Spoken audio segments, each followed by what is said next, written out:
Good morning, everyone. I'm Dr. Rahman, and welcome to Black Women's Health.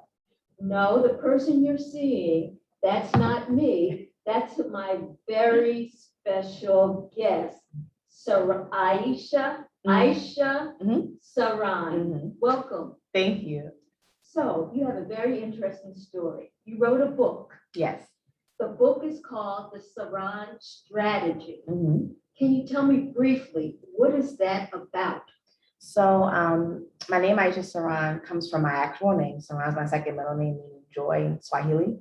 So the Saran Strategy was born during the pandemic when I found out I lost my job, when I was told a 2-week break, that turned into 2 more weeks, turned into we don't need you. So I just had an idea, well, I have nothing else to do right now.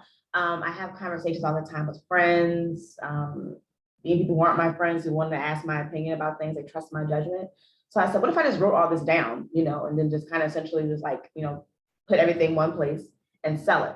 And it being called the Saran Strategy is a play off of my, my stage last name, Saran, but it just lays out things I believe Black women can do to just have like happier lives, be more introspective, and just have somewhere to really, express how they feel. There's also a workbook as well. So is it your opinion that Black women aren't happy? I don't think, I want to generalize and say every Black woman on earth is unhappy. No. However, I do think there are many of us who could be happier. And this comes from certain conversations I've had. So the whole title is the Saran Strategy, the Black Girl's Guide to Healing, Building, and Branding. And so it's not just about just like happiness. Of course, I feel like that's like, should be the foundation to everyone's life in general, to be happy. But it also talks about just ways you can brand yourself. Me, I'm an actress, writer, model at times, educator overall. I write curricula, things like that. I'm a life skills teacher, wrote my own film, things like that. So I'm a creative. So it's like one of the things about being a creative is you kind of see art everywhere. And sometimes it's hard to really focus on one thing. And there's so many Black women I know who are brilliant, but they won't really rise to their full potential due to their own insecurities, or they don't know like what to do first, or they're stuck, maybe trying to help someone else who isn't necessarily even like receptive to their help or deserving of the help. So I want Black women to, focus on themselves primarily. Is it your opinion that this is unique to Black women, or you think all women have this? I think it a condition in female? So this is the thing too that came up. So I've talked to other Black women, like this is really for everyone. And here's my thing. Do I think it is for everyone? Do I think all women of all races can understand? Of course. I specify for Black women though, because I'm a Black woman. And I think a lot of times when it comes to Black womanhood, like there's a specific narrative Black women have that other women necessarily do not, due to just whether it's Black Americans of the history within this country. So a lot of times, sometimes I feel like, even if it's not purposeful or on purpose, I should say, sometimes I think as Black women, we kind of erase ourselves when we try to have everybody else, on the same page with us. So not to say that anybody shouldn't be talked about or there, but other groups of women, they clearly have spaces for themselves.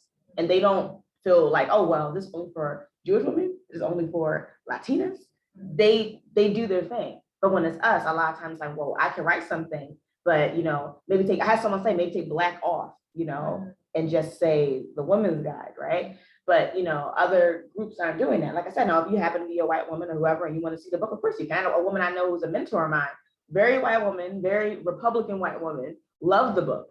Like she loved it, but she didn't tell me to change anything. She was like, this is what it is, If I were to watch Sex and the City, for example, and the characters are predominantly white, they're not trying to be like, oh, let me throw in 10 Black characters so Black women feel seen. It's like, this is a show. You can relate to it if you do, and if you don't, you don't. So I just think that we should be equally unapologetic in that same way.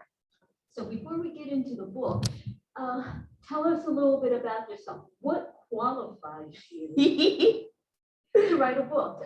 This is an advice book. It is an advice book, yes. A guidance book. Yes. A workbook. A workbook, yes. For a Black woman that wants to have a more fulfilled life.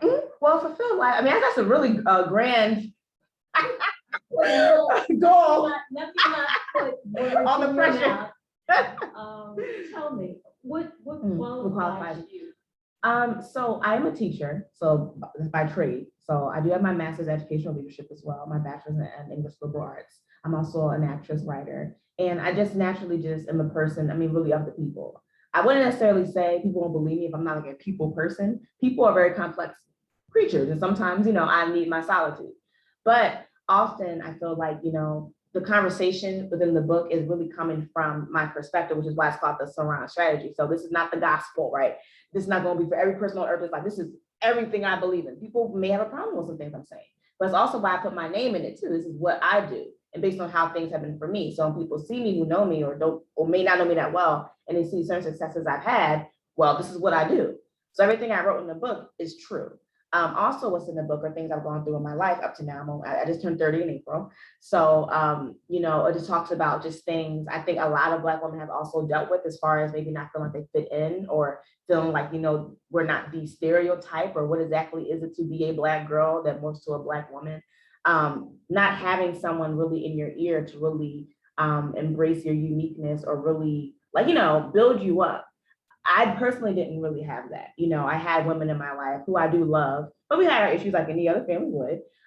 So for me, a lot of the nurturing I have to learn how to do it myself or find people outside who could be that. So I feel like if I've learned something from others, and I've taken on what they've told me and I've applied it and it's worked, why would I not give that advice to someone else so that someone who may be 17, for example, doesn't have to find things out when they're 35. They can know by 18. Yeah. All right, so your book is very readable. It's an easy digest. Yes. There are 6 chapters. Yes. Can we walk through these chapters? Sure. Okay. Now, the first chapter is called Herdwink, and I guess this is instead of hoodwink. Exactly. And shamboozled. Yeah. Yes. Herdwink, shamboozled. What does that mean? So it's a playoff of Malcolm X. It's funny, the picture that's in there in the book, I didn't necessarily even intend to make it kind of look like Malcolm X, but it kind of does. I have the glasses on, I put the pencil, I think, in a clipboard. But it is a playoff of hoodwink, bamboozle, essentially someone playing a trick on you. So herwinked, shamboozle, like a sham, something that's not true, right? The things that we've been told a lot of times as young girls that we believe growing up. And once again, this is solely my opinion. There are women who read it who do agree with me. Yes. But the idea that, how so many of us are really raised to really not like each other. And a lot of times we're told that by other women in our family or women we know. Like each other women or other girls. So as little girls, a lot of times we're kind of raised in an environment to kind of look at other girls as our competitors. Yes. So it affects how we grow up as women and how we view other women, because we think from, since you were maybe like 5, 6, 7 years old, it can only go but so far in a positive way. Right. Yeah. That you're actually competing with the woman beside you. Mm-hmm. And you're saying not a good look. No, not a good look. Okay. It's chapter 2. It's a girl gang thing. Yes. Right. Tell me about that. So those are my real friends in the picture. So it is my friend Marak, my friend Raisa, my friend Miriam. And I met Miriam. We've been friends since we were 16, 15, 16, and we're 30. Now she's about to be 31. So that's about 15 years. And the other 2 young ladies I met in college. So that's another 10 years or so plus I've known them too. So I wanted them in there for the purpose of why sisterhood matters. And for many, I'm 30, but many years of my life, I've had issues with other girls. And some of it, some people can be jealous. People can just not like you. Some people really genuinely be upset with you about something. So for me, I had to learn over time the importance of those friendships, because so many of us will say things. I put that also in the first chapter about the myths. I don't like girls, you can't trust them. But all of us still have some little group or at least one person we talk to who's the same gender.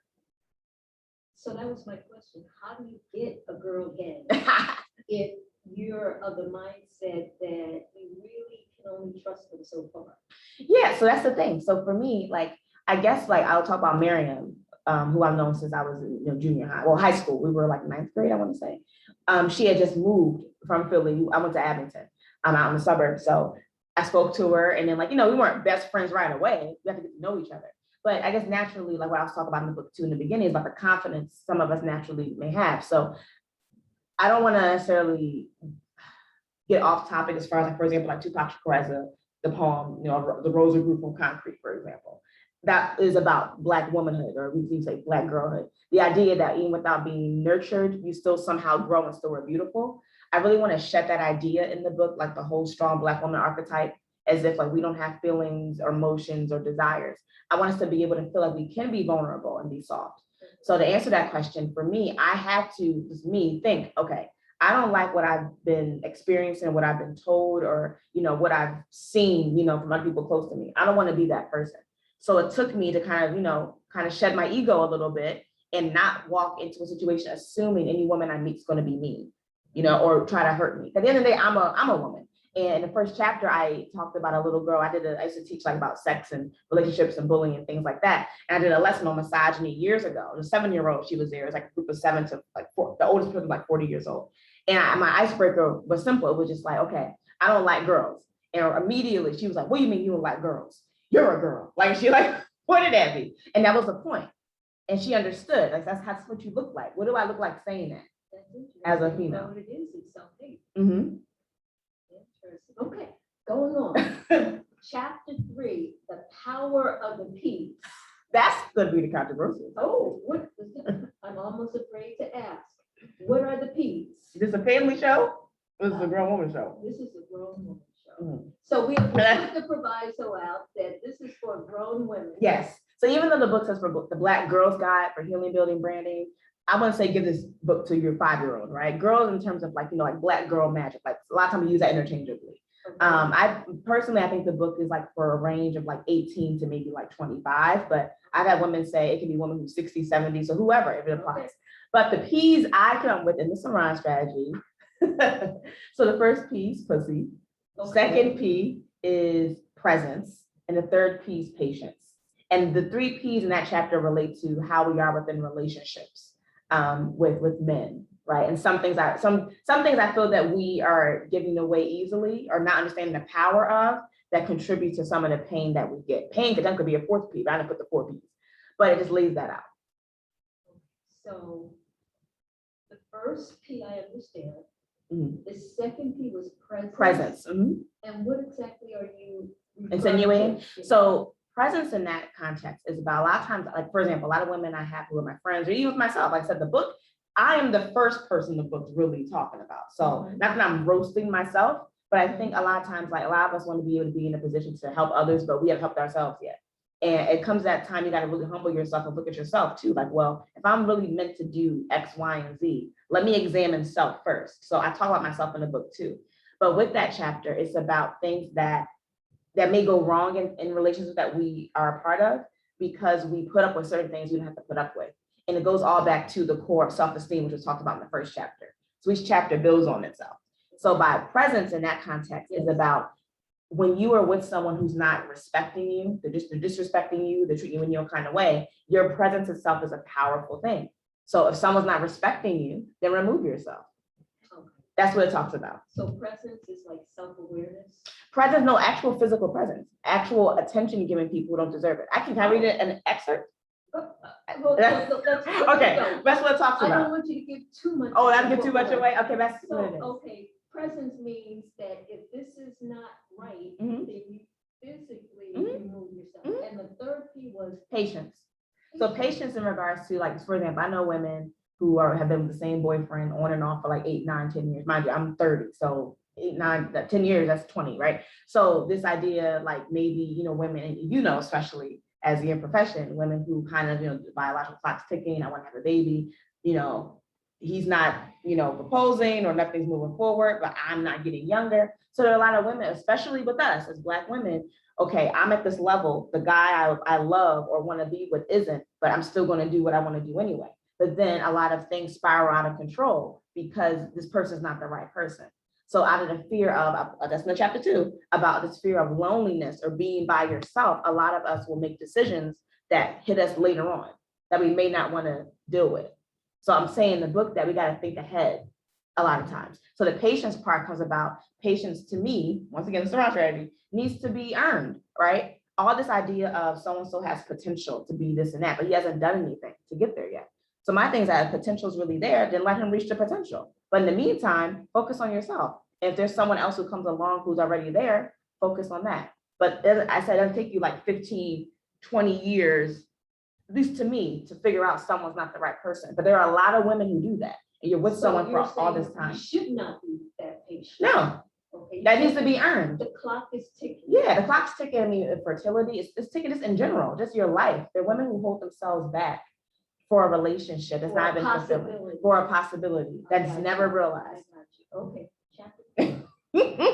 chapter 4 says be a bitch. Be a bitch. What's that?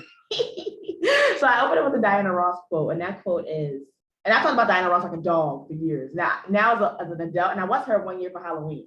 So, but the quote goes, and I have all different sides of me, just like everybody else. Sometimes I'm really uptight and rude and nervous, and sometimes I'm sweet and wonderful and loving, and everybody loves me.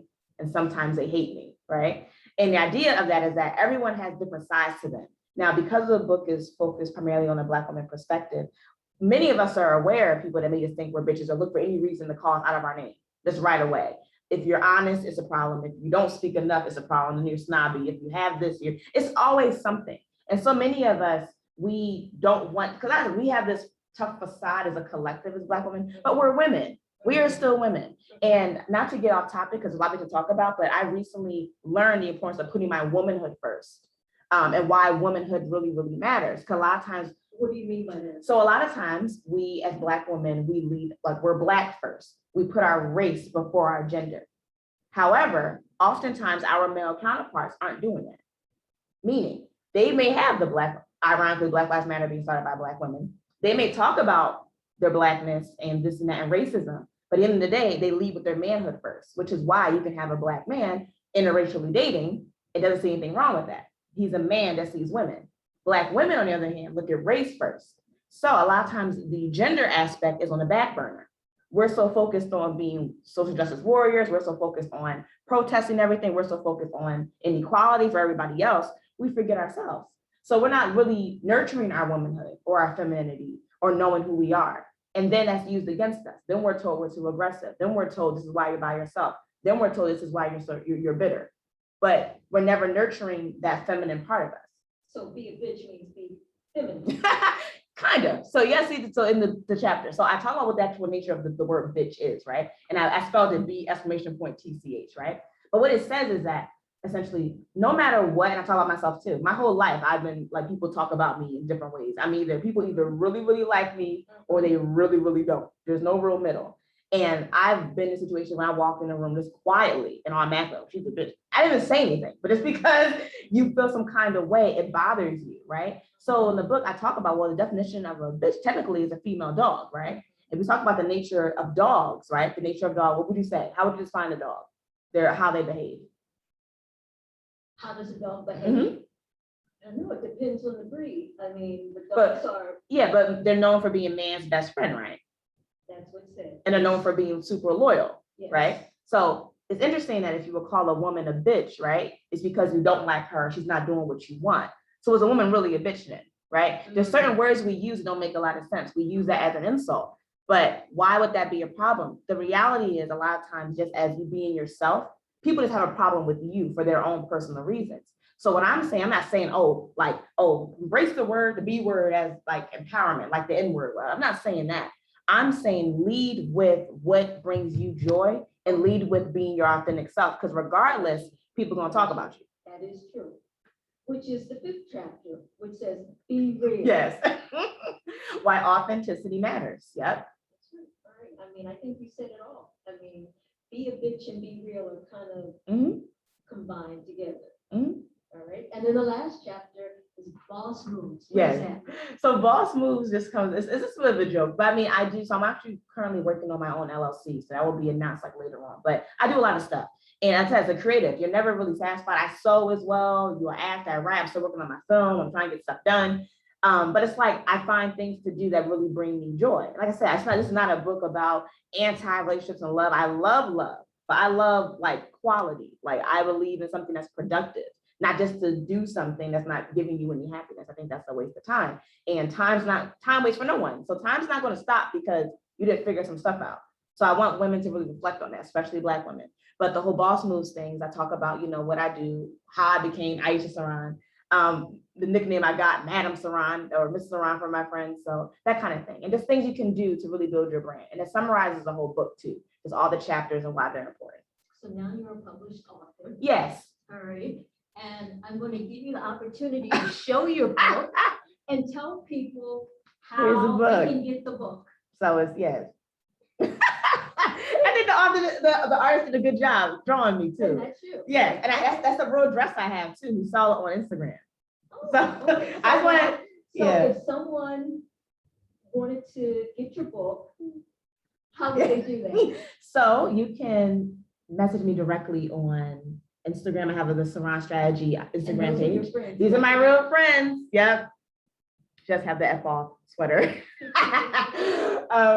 But yes, the Saran Strategy Instagram page. I'm also Aisha Saran on Facebook, AISHA space SARAN, like Saran wrap. And also I have like my own site, saranstrategy.com. I'm also on Amazon. So go to Amazon.com, just search the Saran Strategy, not the Satan Strategy, because those There is one. well, because of the way my name is spelled, SARAN, Yes. they said, "Did you mean this?" I said, "No." That's good, that's good. So the Saran Strategy. So that's how you can find it. It's only $20. And yeah, if you mentioned me, I have a bunch of books in tow right now as well. So we can meet up or, And are you doing speaking engagements?